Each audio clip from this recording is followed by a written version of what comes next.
Yeah, so I'm going the good old-fashioned way. I don't have super fancy Wait. science fiction videos that we just saw. So what I want to talk about today is one very simple example where you can solve the problem of the quantum back reaction fully, analytically in a closed form in 4 dimensions with no arbitrary couplings or whatsoever. So I'm going to explain a little bit of the background and how you get the solution, and then just describe some of the properties. So let me just start with the notation. So I'm going to always work in 4 dimensions. I'm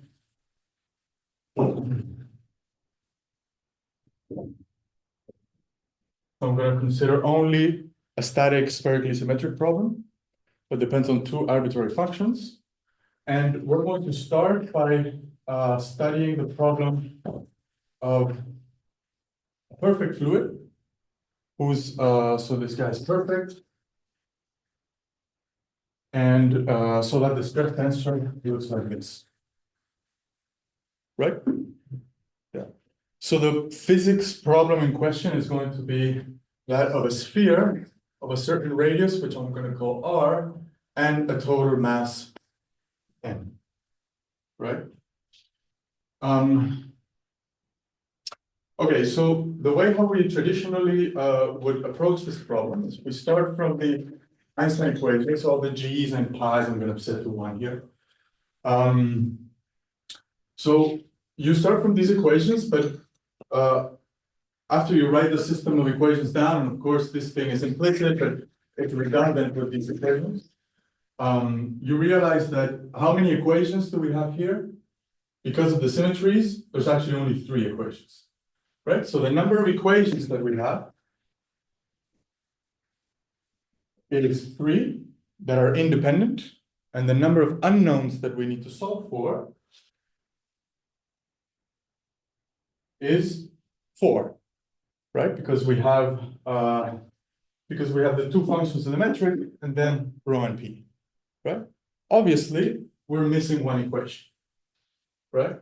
So what would we normally do in this case? Just textbook approach. We give an equation of state, right? That's what you normally would do. So we're missing 1 equation. Now, providing an equation of state is one way of closing this set of differential equations, but it's not mandatory. So instead of providing an equation of state, you could give another condition, and the condition I want to consider today is giving an extra symmetry.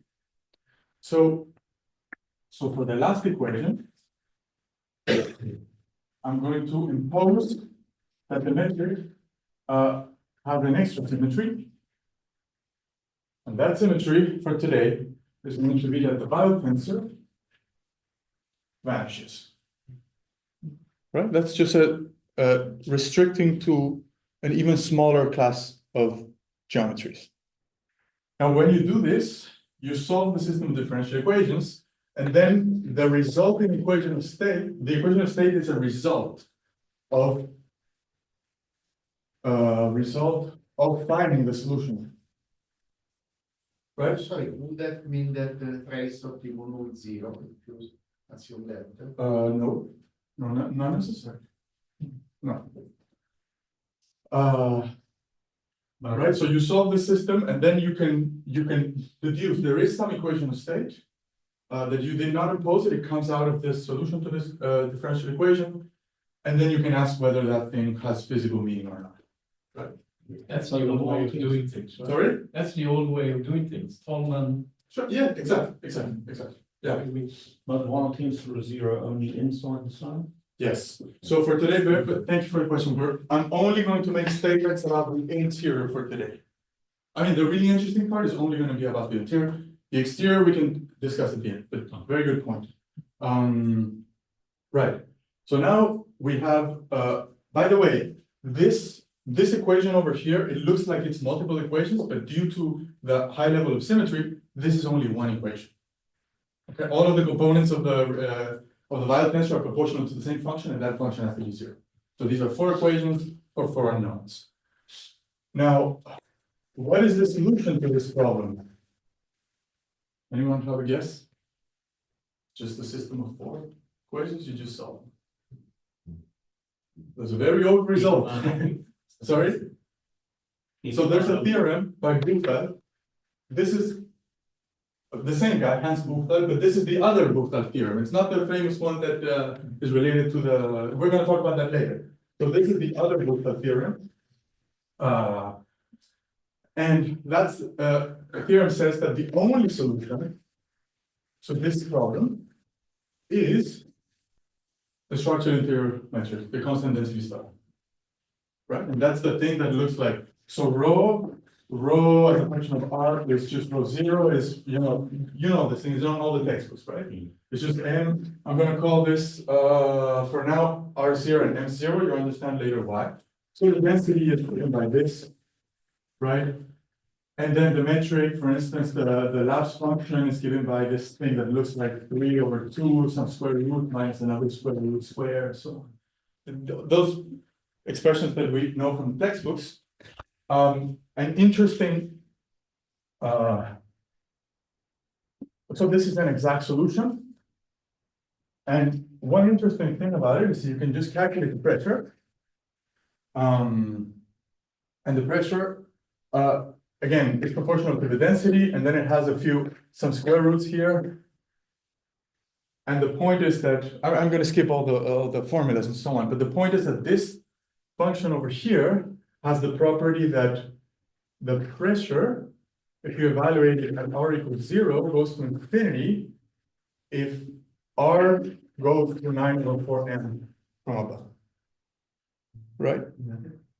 And just what, and this is what we call, this is related to the Buchel, to the most famous Buchel theorem, the Buchel limit, exactly.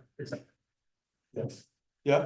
Sorry. And this constraint already imposes which value of the density you need to. No. This is an integration constant. That's an integration Yeah, constant. So you can have situations in which the solution is singular. Of course, yes. Yeah. So this metric, good. So this metric depends on 2 free parameters, r and m, right, which are floating around here. I'm just not writing them. For example, you can see them here. These are 3 parameters, but I'm gonna get to your question in 1 second. But depending on how you choose them, they might give rise to regular or singular solution. So one reason that this solution is really nice is that it shows it's an explicit example where you can sort of see the paradigm of astrophysics, the ruling paradigm, which is that there's a gap between the most compact stable stars and black holes. And we've talked about this from many different points of view in this workshop. Now, how can you see this explicitly? First, you see that you can saturate the Buchel limit. But another thing you can do with this metric explicitly is that you can look at the way how light propagates around it, right? Inside and outside. So you can calculate the non-geodesic equation, right? And you just write down that equation that in this notation takes the form something like F times H times R dot squared plus the effective potential is a constant. And the information is contained in what the effective potential looks like, right? Now, if you,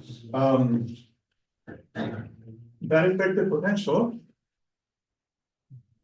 takes this form, something like this, where the potential as a function of the radius is such that if R is larger than 3m, right? Of course, you're gluing this to an exterior vacuum shot, right? So if R is larger than 3m, the effective potential for the light rays has no extreme, right? So there are no light rays. But when R is smaller than 3m, so now when R is smaller than 3m, but of course larger than 9/4m, because otherwise there's a singularity up here, the potential, so this one corresponds to this, and this thing looks like this, right? And there's an exterior light ring, which is always located at 3m. That doesn't move there. That's the property of the Schwarzschild exterior solution. And then there's an inner light ring. And we heard about this many times already. The inner light ring is the key thing here, because this is an argument. This is a suggestion of an argument relating to the stability of these objects, right? The idea is, and Victor talked about this already, and I think it showed up already, is that the idea is that if you have an inner light ring, then at the second, in the nonlinear theory, modes can accumulate there, grow without a bound, and then make this thing unstable. So the conclusion of this is that if we now look at the plane, so we plot the mass here M0 and then R0 here. Now we see the paradigm, I think, very explicitly in this very simple example. So there are some important lines to keep in mind. So first of all, there's the line related to the light rings given by this equation, which is telling you something about the stability of this object, right? So I can draw this line over here. So this line is R equals 3m. So above this line, there are no light rings. Below this line, there are light rings.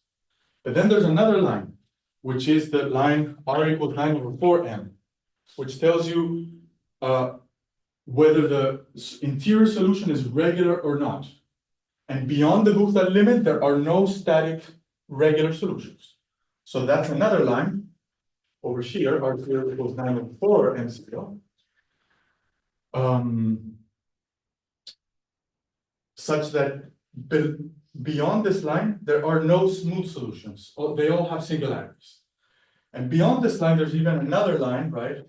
R0 equals 2m0, telling you that these are black holes, right? So what's the point?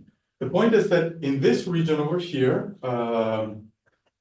light rings, inner light rings, exist in this region, right?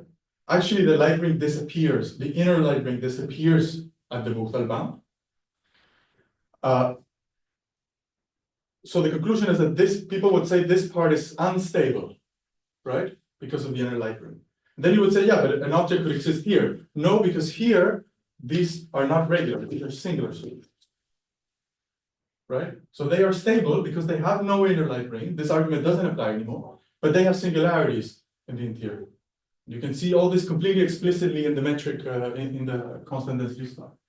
So that means that I think, and this is the central, I think, part of the paradigm, is that we think that at this level, this whole region is ruled out, and that leaves a gap between the last stable regular stars and black holes, and nothing can live in between. Right. Yeah. So if this apparatus depends on the initial assumption of isotropy of the three Certainly. Yes. Probably there is still a gap, but to be closer to that. Yeah. I think that's probably true. Yeah. So there are anisotropic versions of the Buchstahl bound. They require energy conditions, so they are not as robust as this result.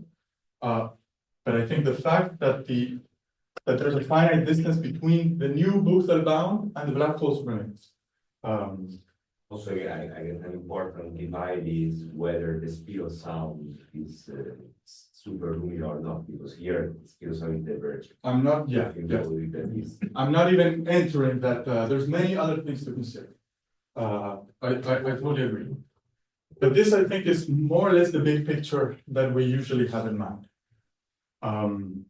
So now what I want to do is to go to quantum field theory and do an exact calculation, and then ask whether this paradigm still holds true or not. Okay, so how do we do that? So now we go to quantum field theory in curved spacetime. So just to set up the rules that I'm going to be talking about today is that, first of all, the metric is classical and it should not be quantized. I'm not allowed to introduce any arbitrary coupling of some field that we've never measured or whatever. And I don't accept, so equations of motion have to be up to second order. And I don't accept higher order equations. You might like or not this set of rules, but these are my rules for today. Are you also assuming that the by tensor vanishes? I'm going to solve that case again. Yeah, but that's not really an assumption about the physics. That's a restriction on the space of solutions that you're doing. Yeah. But these are my rules, just to be very clear. So the way how I'm going to approach this is going to be through the anomalies. So the idea of an anomaly is that you start from a theory that has a certain level of symmetry. For example, it could be a conformal field theory. And then you deform that theory in a way that it breaks the symmetry. For example, we add a mass. The mass breaks conformal symmetry, it breaks chiral symmetry, etc.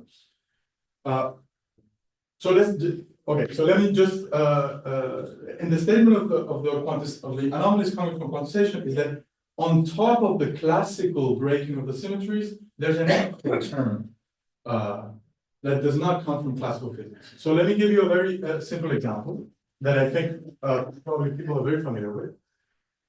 In QD, for instance, you take the Dirac equation. Let's consider the massive spinner, right?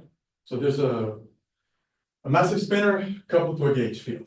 Now this mass over here already breaks the conformal and the chiral symmetry that would be there if the mass would be zero, right? So this term, this mass over here breaks the symmetry explicitly. This has nothing to do with anomalies and so on, right? Now, what do you do? So if the mass is not there, you can always define currents. I know this is very standard, but it's just to explain what comes next. The massless theory has a symmetry when you rotate with gamma 5, right?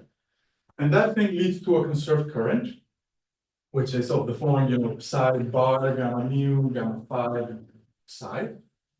And at the, let's say, classical level, you take the derivative of this current, right? And this thing has a form like this. So it's proportional to the mass, and then you have something that I guess is psi bar gamma 5 psi. Right? If the mass would be zero, this would be a conserved current. That's Noether's theorem for the axial symmetry, right? The statement of the chiral anomaly is that on top of this effect, there's an extra term, which in this case, so when you quantize this theory, you calculate the expectation value of this thing, you do the path integral, etc., and then on top of this, there's an extra term, which goes like, whatever, forget about the numbers, it's like epsilon mu rho sigma f mu f rho sigma, right? But the point is that the anomalous contribution, the point is that there are two terms here. There's one that breaks, this breaks symmetry, the symmetry explicitly, and then there's a term that breaks the symmetry anomalously. So when people talk about the chiral symmetry or the conformal symmetry or whatever, there's a very common misconception where people think that the chiral anomaly only applies to massless theories or theories that were originally at chiral symmetry, and that's not true. So the anomaly is an effect that comes on top of whatever terms already broke the symmetry at the classical level. Yeah. Okay, so why am I giving this example? It's because now we go to the case of gravity. So in the case of gravity, again, there's a chiral anomaly induced by gravity, where instead of this, you have the Riemann tensor, right?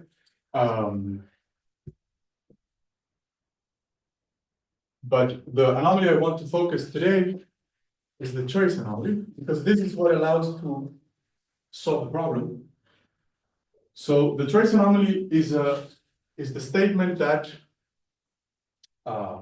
in our case, so let's say, so in that case, the symmetry that is being broken is the conformal symmetry.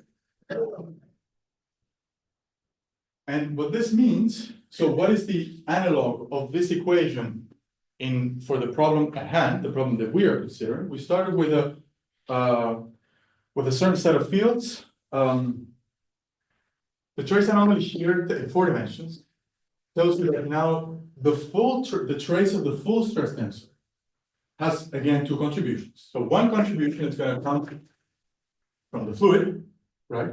And these terms again could break conformal symmetry already at the classical level. If we're considering a massive fluid, this thing is not 0, right? And then on top of this, there's another contribution, which in 4 dimensions looks like this. Where this is the square of the violet tensor, and E is the Euler density, right? So E is the thing that enters the Chern-Gauss-Bonnet theorem in 4 dimensions. So E is such that if you integrate over the manifold, this gives you the Euler characteristic of the manifold, right? And then C and A are, well, C is the central charge of the theory, A is the A charge, right? These are numbers that depend on the Lagrangian, right? These are very well understood. These are 2 positive numbers that sort of identify the theory in question. For the standard model, we know what these things are. This depends on the number of fields of different spins that you have, right? For a spinner, it's A is going to be something, what is it, 72 over 111 or so for each spin 1/2 particle that you have.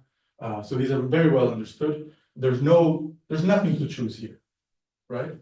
There's some things we don't understand about the standard model, that's true, but apart from that, there's nothing to choose here. The standard model fixes these 2 numbers.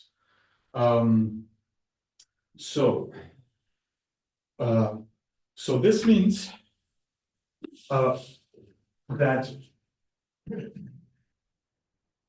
the full stress tensor, so now this object, the full stress tensor that we're going to now want to put back into the Einstein equation to solve the back reaction problem, has 2 terms, has the fluid contribution, again, which may or may not break the conformal symmetry at the classical level. That's irrelevant. If you want a CFP, just take rho equals 3p, it doesn't matter. A perfect example of this would be QCD. QCD on the ultraviolet is less than perfectly free. It's a Gaussian fixed point. At leading order, it satisfies rho equals 3p, but at lower energies, there requires some masses and there's interaction and blah, right? So all of that is contained in here. And these are the really interesting terms. So the object whose trace satisfies this has 2 parts. There's one contribution that comes from here. And then there's the really annoying part. I'm just going to call this quantum, whose trace contributes this term. In general, this is impossible to calculate. Well, this is really hard to calculate, right? And Tyler just showed us how damn hard this is. So in general, for a general metric, so for a general G nu, this is all we can say.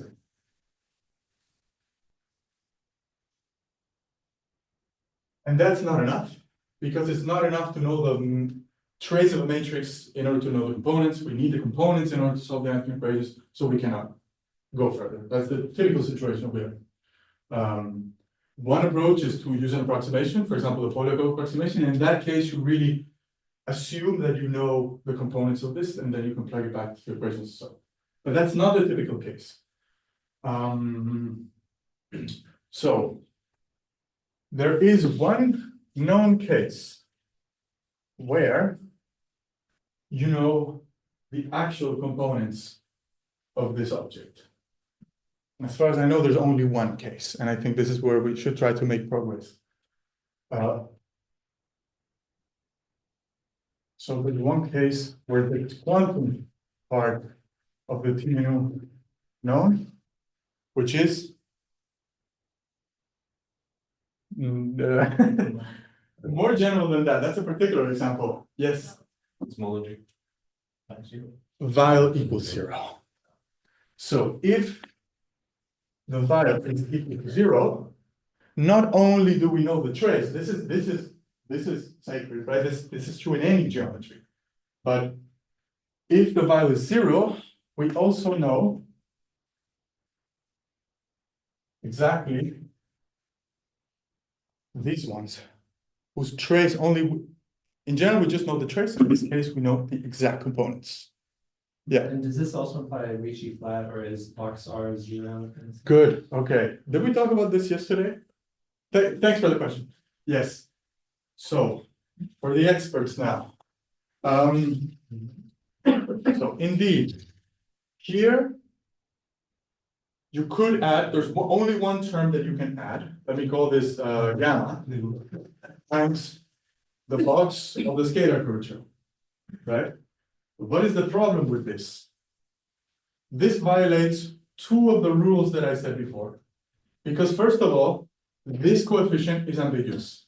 It depends on the regularization scheme. So it has no physical meaning. You could say, okay, fine, that's an already bad thing. But I think the real reason why we should put this to 0 is because if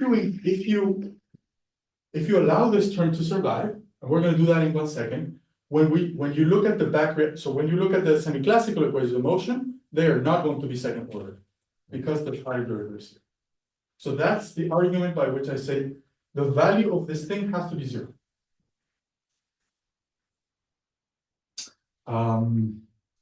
So if the vial is flat, if the vial is 0, we know the components. The way, I'm not going to give the derivation or anything, but just one line of intuition is that this guy over here,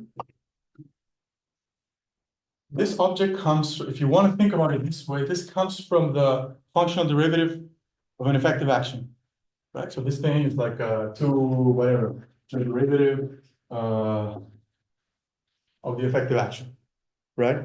Now by using, just because this thing has this form, okay, so vial equals 0 is identical to saying that G mu nu is conformally flat, right? So let's write it in this way. And if the metric is conformally flat, that means that you can just take this equation and, yeah, I'm not going to explain the derivation, but the point is that the trick, I can give you the reference, this is a classical paper by Cassidy and Brown. The trick is that the derivatives with respect to the conformal factor sigma are related to the derivatives, of course, with respect to the metric, but the derivatives with respect to sigma bring down the trace of this arbitrary. So the components are uniquely determined by the trace. So you need to solve a functional differential equation that comes directly from here, but you can do that. That's a straightforward calculation. There's only one choice in this procedure, is that, so you solve this, this functional differential equation for the components as a function of the conformal factor, because all the information is contained in one function, which is the conformal factor. That's what makes this thing so easy. When you solve this differential equation, so you're gonna get an equation that looks like this. The derivative of this thing with respect to sigma, blah, blah, blah, blah. This is determined in terms of the trace, but the trace, you know what it is. So then you just solve this equation. But when you solve a differential equation, you need a boundary condition. And this is related to the choice of the value. So if anyone was asking what quantum state are we using, the answer is that the boundary condition is that when you apply this procedure, is that you impose that the T mu nu the anomalous part. I'm not talking about the fluid, I'm talking about the quantum field theory part. This thing must be zero if the metric is flat. Right? So if the conformal factor is zero, we should be in the vacuum. That defines the vacuum. So obvious thing to do, right? If there was no star there, was no fluid, the solution should be the vacuum. That's the choice. This is the unique conformal vacuum. Yes. Okay. Yeah. Yeah, because this is a static spherically symmetric problem with no horizons whatsoever. There's a killing vector. Yeah. So the answer to this, so the answer to T mu, I'm not going to give you all the formula, but this thing, once you do this procedure, but this is very well known, I'm just reviewing something and I'm about to tell you how to use it. So you go through this procedure, you calculate the renormalized stress tensor, and then it takes a form that looks, for example, like this. It's an explicit form. That is quadratic in the curvatures, but there are no higher derivatives. No higher derivatives. And that's crucial. And it depends on the A charge of the theory, which again is a fixed number. I don't get to choose it. Yeah? Yeah. So this is the quantum part, right? Yes, yes. So compared to the minus rho plus 3 Right. suppressed by 1/h. Yes. So is it really a problem having higher derivatives? Because these are, for example, you can use the 0 order one, which is t. You could do perturbation theory. Yeah, certainly, but I'm not going to do it. I'm going to the exact calculation. Yeah. So, okay, so now I have an explicit formula for the quantum part. So what I do now is go back to what are the equations of motion to solve? So I'm going to solve d mu equals T fluid mu plus T quantum mu, where T quantum is given by this formula, right? Together with vial equals 0, right? So, and where the T mu of the fluid is given by what we said before, and this T mu is given by this. These are 4 equations for 4 unknowns, right? But, yeah. I think we already used the equation y equals 0 to Yeah. start. Yes, yeah, that's precisely the point. So that's why this is a self-consistent system of equations. So I say, okay, I'm going to solve some differential equations, which in general, I don't know what they are because I don't know what this term is. It's like Tyler can compute this numerically, but how do you do it analytically in order to plug it back into the equation? You don't know what it is. So then I said, okay, I'm going to make an assumption about the solution. I'm going to restrict to a subset of solutions such that they have 0 vial. If once I already assume that they have 0 vial, then and only then is this contribution equal to this. Outside of there, it's a, yeah, no man's land. So you can just solve these equations. So they are certainly more nonlinear than Einstein equations, but they are second order. And I just want to emphasize one thing, which is that this, what I'm doing here, this is not sort of a different equation of state. This is not like me trying to say, no, I forget about the quantum part, and then I change the equation of state, and then I see what happens. This is not what I'm doing. I may ask you. Yeah. this. If you, I'm just very clear about the question. How is the conservation of the Bianchi identity? Yeah, good. So this one, right? So this, the key observation is that this thing, the quantum part, this thing vanishes identically by construction. This is because this comes from a effective action of a different. These are the dots that you have. No, of course. If you take the covariant derivative of this thing, this vanishes identical. Yes, sure. And therefore, the standard Bianchi identity also holds. So this is by construction, and then this is, if you want, Yes, okay. if you want like a physical, it has the same meaning. Yeah. Right. So this is just a different set of differential equations. And as far as I can see in this setup, there's nothing I could have changed. There's nothing I could have done different whatsoever. And they have an extremely simple solution.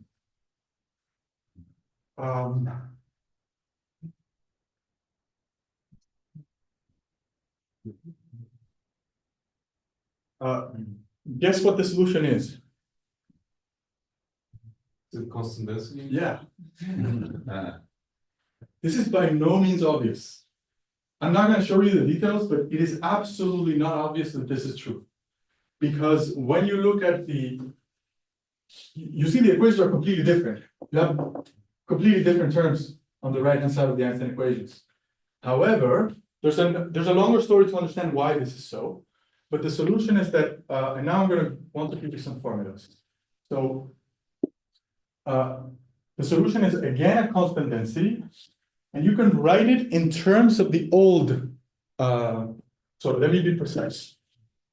So for the metric, so f the G mu of R, you can write it as identical to the classical metric. Okay, this is a parametrization of the solution. This has no physical meaning, right? Identical to the classical one.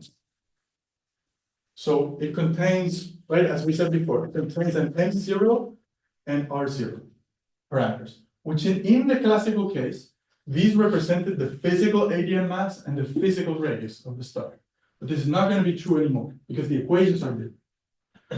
So if you write down the function f, the GTT and GRR, they're exactly the same thing that we wrote down before, the classical textbook thing. So the difference, how do you see that it's a different solution? Is because the pressure and the density are not anymore the same as they were before. So the density looks like this. It's given by the old density. Again, I'm going to forget about factors of pi and so on.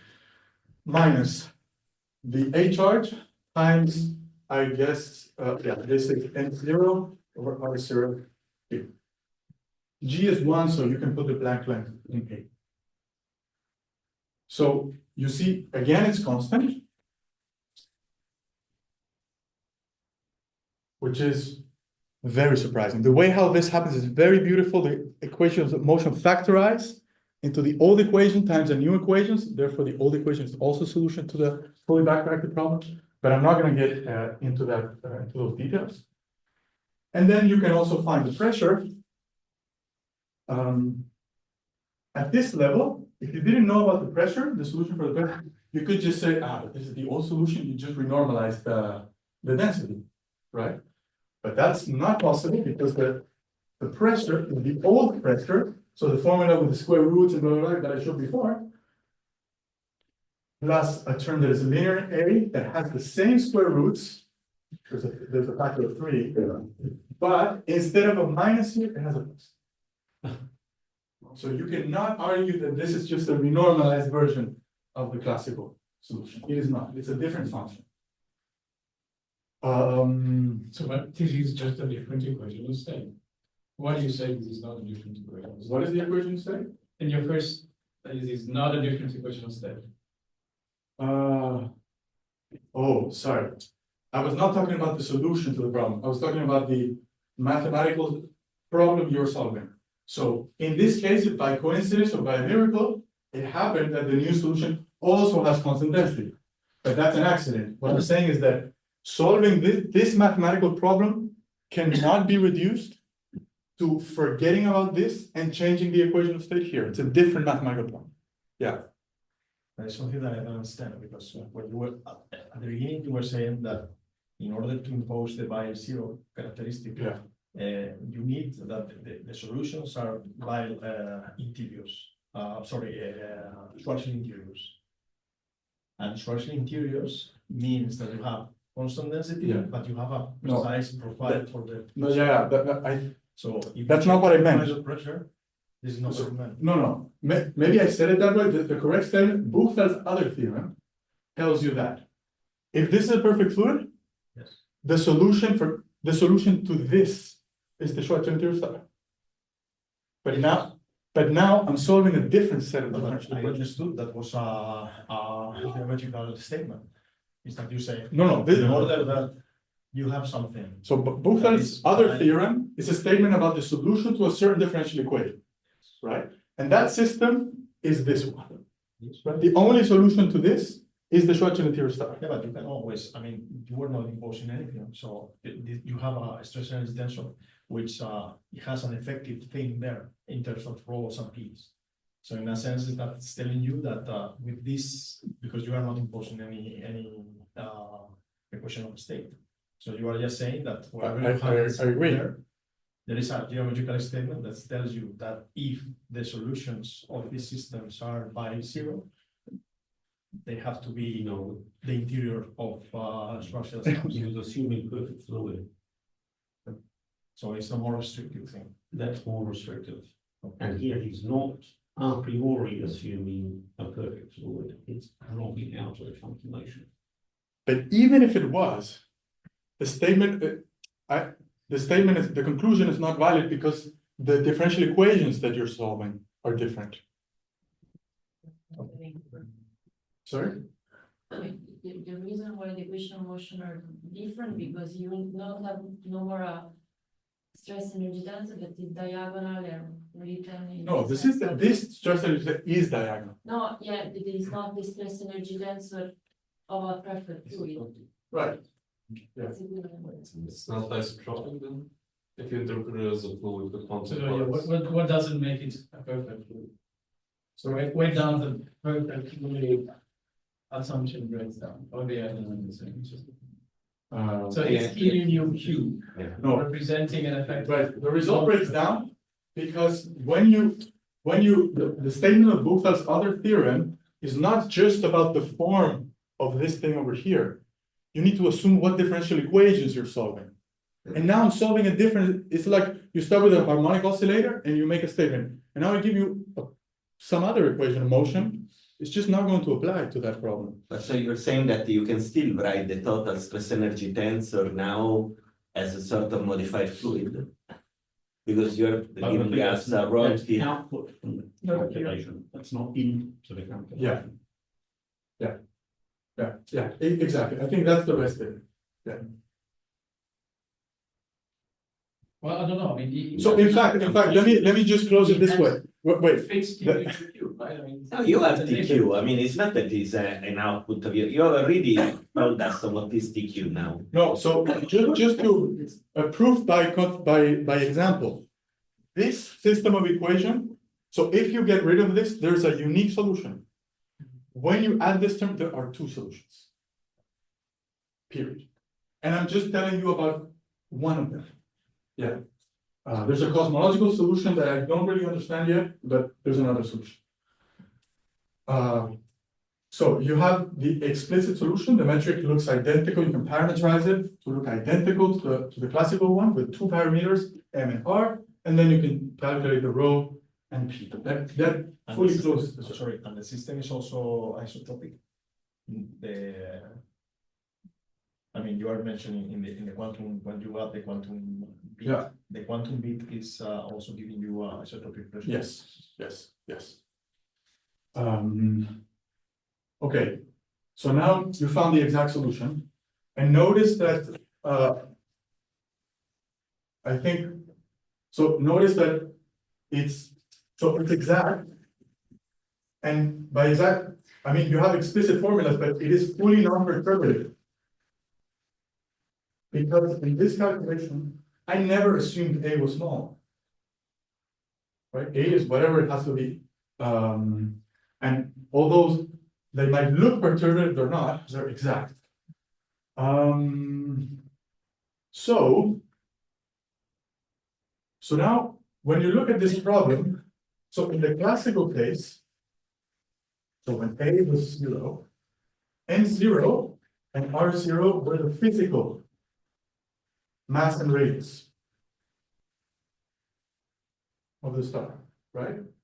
But now you realize that the pressure changed and you define the radius by looking at the pressure. So now it is not true, in the fully backreacted case, it is not true that M0 and R0 are the physical mass and radius of the star. So how do you find them? And this is what leads you to see how the conclusions of the paradigm change. So now, let's start with the radius. So what's the physical radius? On P equals 0. Yes, but which P? The new P, the exact solution for P, right? So now P of capital R has to be 0. This defines the surface. And you can solve this, and the solution is that, well, it's a complicated formula. It's a simple formula, but it takes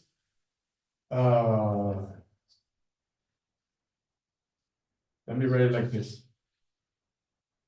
Times, well, I don't want to write here, there's a formula with some square roots and so on, but I don't want to bother you with that. So this is how you find R, right? Just tell me R over R0, is it? Yeah. Okay, so this R is a function of R0, of M0, and of A. And it's a very simple formula. The deviation is how depends on NA. One second, sorry. Is it larger or smaller? I think it is. I think it doesn't matter because I don't think it's a right comparison in the sense that you can do this perturbatively. I think it doesn't mean anything because M0 and R0 at this level are just two letters. I could have chosen X and Y. So No, but you know that Find this- compactness, right?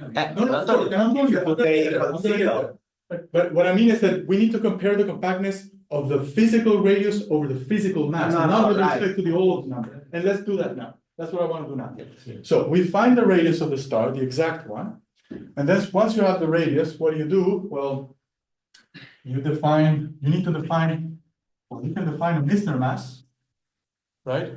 Using the GRR component, right? So you define a GRR inverse as 1 minus 2m of R over R.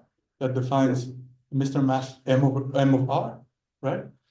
And then, and that's what you really mean by the mass, because this is the thing that controls the metric, that you measure if you do experiments with geodesics and blah, blah, blah.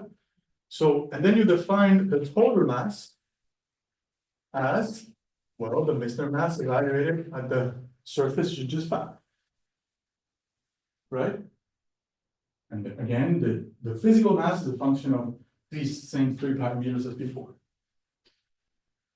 Of course, I wouldn't be here talking about this if it was not true that in the limit when A goes to 0, M and R go to and 0 and R 0. Right? A better be positive, no? Sorry? A is positive. It must be positive. Yeah. Must be positive. Not only positive, it's determined for the given the spin of the fields in the Lagrangian. So it's Cannot be negative. No, Actually, no, and actually these things satisfy inequalities. This related to the unitarity of the CFT, and blah, blah, so this is very under control. So I found the mass and I found the radius of the exact solution. Finally, I can come back to the plot that we were talking about that defines the paradigm. So, and there are some things here that I'm just not going to explain because it would be too much time, but if there are questions, I'm happy to explain them. So now we put the physical radius and the physical mass. Okay, so then we look for, again, where are the interesting, important physical lines? Right? So, of course, we're going to have here, I'm going to draw it not to scale.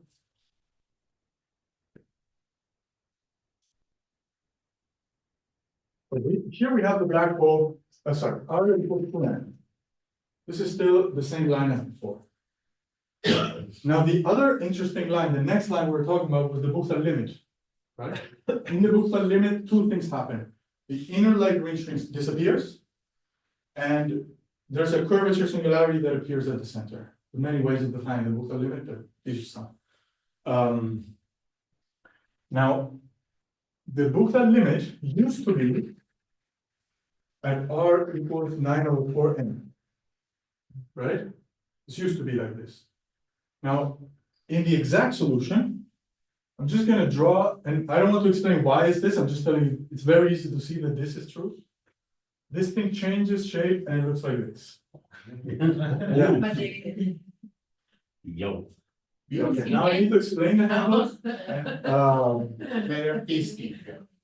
Yeah, so, Sorry, does that go back to the origin, or Well, is it? yeah, no, so, yeah, so, I mean, there's no concept of direction here, so, but the reason why this happens, the point is that for a given physical mass, this function is triple valued close to the origin. Okay. The reason why this happens, the mathematical reason why this happens, I don't really know the physical, I don't have a good In an vision. algebraic curve. basically. Yes, exactly. So that's because the map, when you solve this problem, there's a map that takes the old variables into the new ones. This map is not analytic. That's the reason. It's extremely simple. There's some square roots, blah, blah, blah, but that's why this happens. A similar thing happens to the light ring curve. It also develops a handle, and it also asymptotes to its classical value when R and N are very large. So notice that although this line looks a little bit weird in the close to the origin, it must asymptote to the standard Buchla limit. Right? So for let's say for very massive and very large stars, the Buchla limit is practically the same than in the classical case. that is with assuming that A is small. Sorry? In So, order to have that asymptotic behavior, you have not assumed. no, for any fixed A, when you take R and N to infinity, this happens, Okay, right? Now, A is not a number that I control. A is fixed by the standard model of Lagrange. so you are not So- saying that it is small. No, this picture is true for any value of A. And I'm not going to be very precise here, but this handle, which is really what controls this plot, this depends on A. If you send A to 0, this thing shrinks to 0 and you get the usual picture. So the last thing I want to mention is, so there's a similar thing happening now with the light rings. Right, this is the curve that came from R equals 3m in the classical case. It's going to do a similar thing. It's going to develop a handle and then it's going to asymptote to its classical value. So if this was the end of the story, all you would have concluded is that the place where the Buchla phenomenon happens and the place where you develop light rings have been shifted away from their classical values by a number that depends on A that you can calculate explicitly. However, there's one last property of this diagram, which is that in the classical, let me now draw the R0 equals 2m. So this is A equals 0. This is the classical case. This is A larger than 0. So we have that line, and then we have the Buchla. Okay, this is Buchla. So I started by reminding ourselves that in the classical case, all these solutions are singular. Right? They have no light rings because the light ring disappears at the Buchla limit. The inner light ring disappears in the Buchla limit. So there's no argument a priori for instability. But the problem, the reason we throw them away is that we say, well, there are singularities. There's a time-like singularity with S2 that you can calculate inside. These things are obviously not good, right? That's why we throw away now this part of the wedge. The new thing about the exact calculation is that there is a region, and I can make this more precise if there's an interest, is that there is a wedge here, which is finite and completely determined by the calculation, such that a solution here has no light rings, and it's completely regular. These are solutions that did not exist in the classical picture. But they are still up to The the Bourgeois limit, brutal limit. so they are not particularly they are not ultra No. This, in this picture, the paradigm does not hold anymore because there is no gap. All these solutions have no light rings and no singularities, and they can be arbitrarily close to the black hole. No, that is Bourgeois. You draw. Oh, sorry. What I meant is this. Sorry. Sorry. It doesn't look like this, but yeah, but this is the topology that this thing has.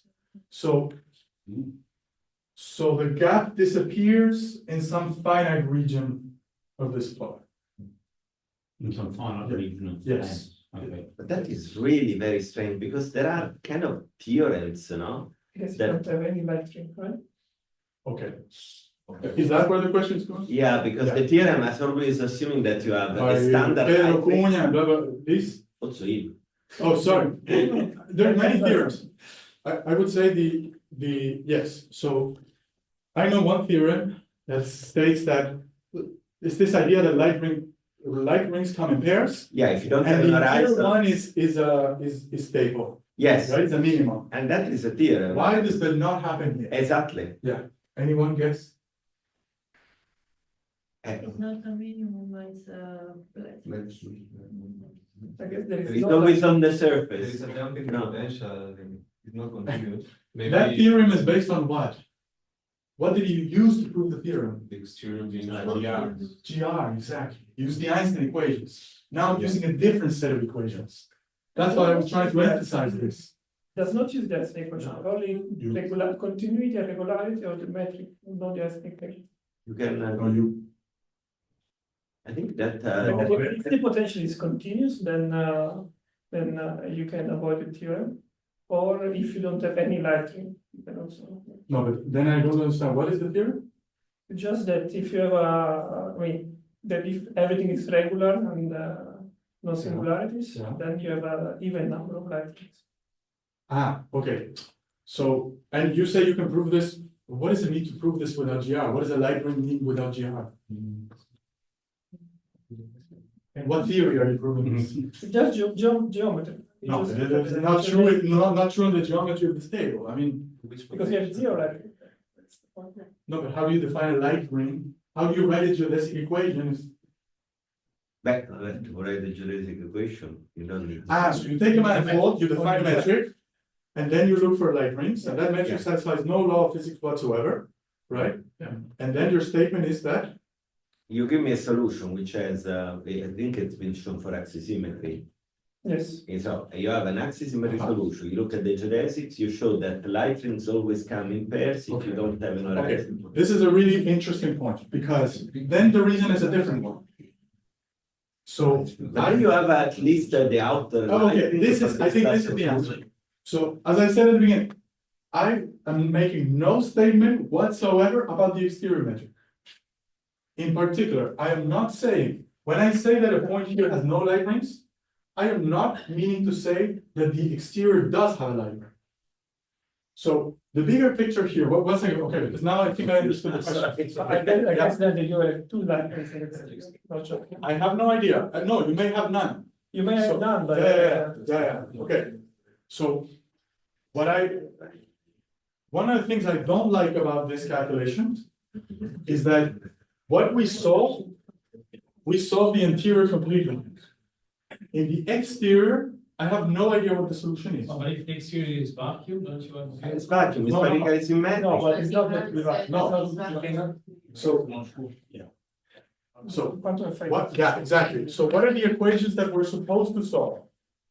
This plus P quantum mu, right? In the interior and in the exterior. In the interior, this is the solution, period.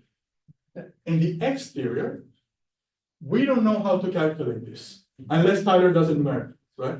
We don't know how to calculate this, so I don't know what the solution. But you know that it's not going to be zero, I, like a I step don't, function. I don't know what. The matching, if you want a continuous matching, the pressure has to be zero outside.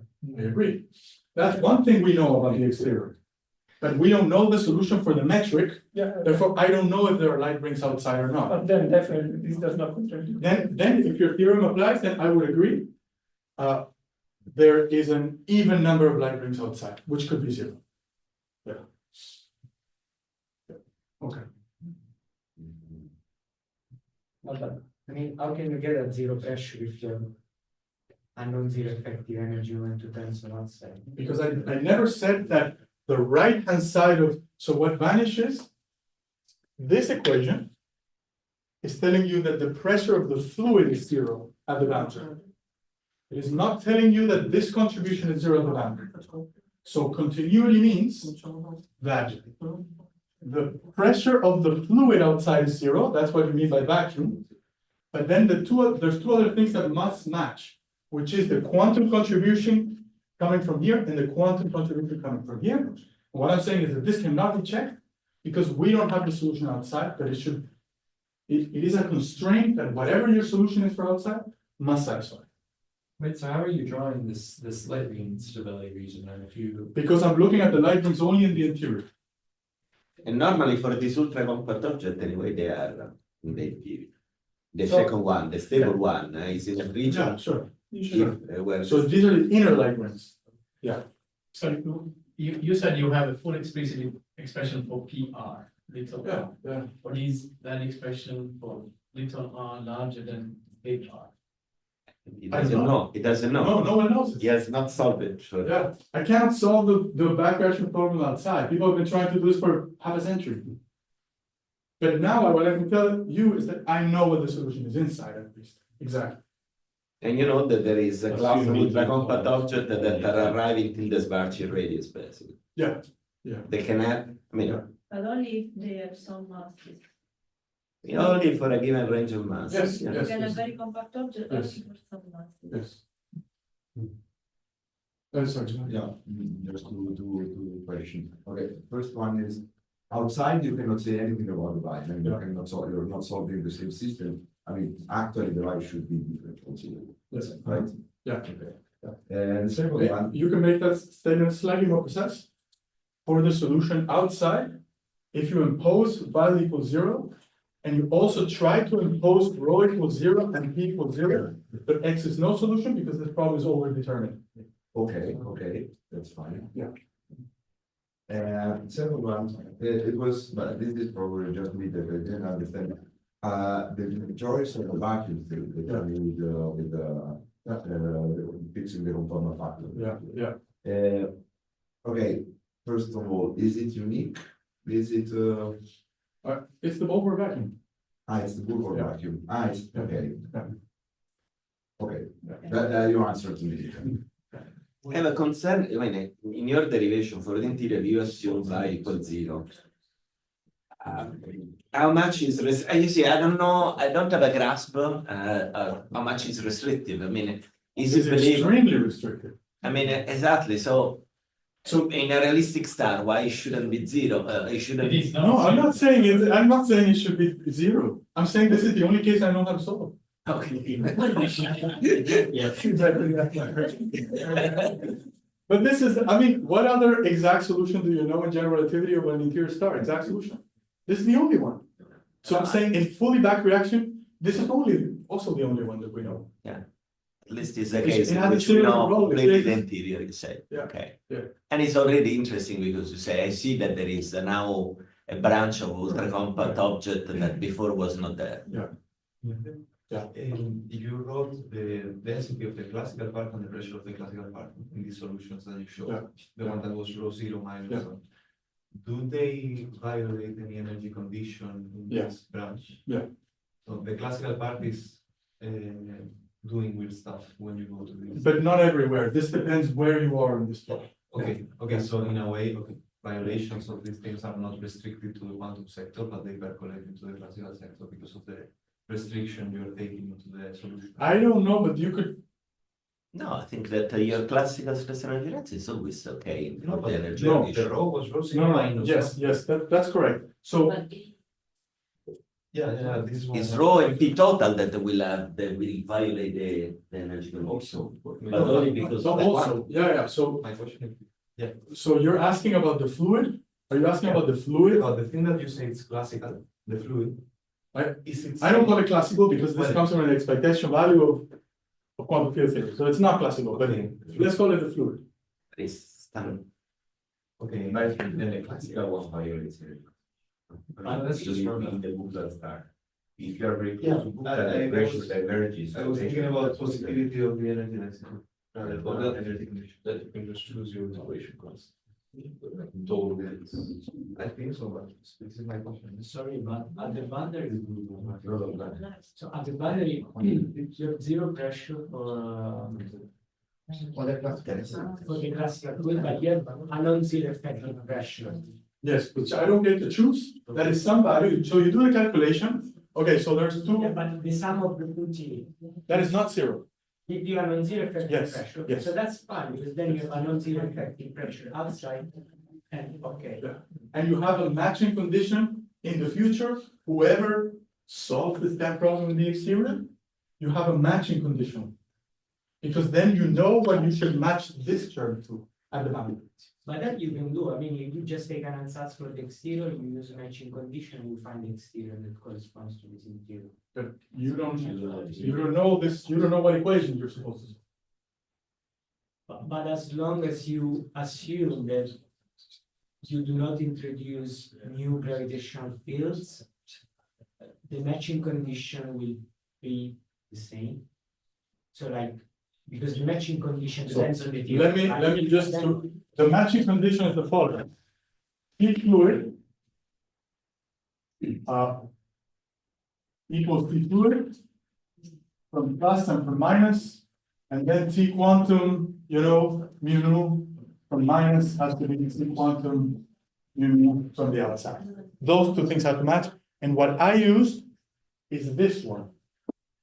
Because that's the one that is under control. This one, we can only calculate its limit from the interior. We do not know how to calculate the exterior. So this remains as a constraint for future calculation. Sorry? Yeah. Go ahead. So,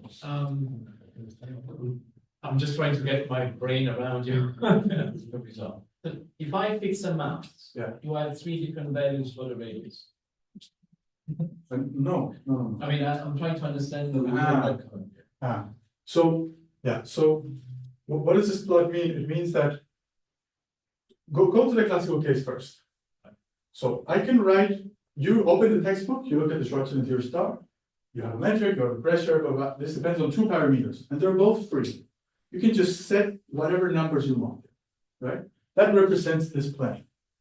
Now, depending on which numbers you enter, the solution might have or not light rings, and might be or not smooth. Right, but I was thinking about a red line. The red line is This- imposing a very precise. Solutions above this Substitution. are regular, solutions beneath, in this wedge are singular. That's clear. Let's fix, booked up. You're saying booked up or red line, maybe you're not using the same convention, is you are imposing 0, the inner light ring goes to R equals Yes. 2, right? So, Yes. and now you're saying that red line, There are two values of the mass where this happens. not 3. doesn't matter. Oh, sorry, they're free, sorry. And that was my question. Yeah, So, sorry, yes. So you're saying there are, for a given mass, there are 3 radii where I have, Yes, right, Yes. I don't have them. So how do you interpret this?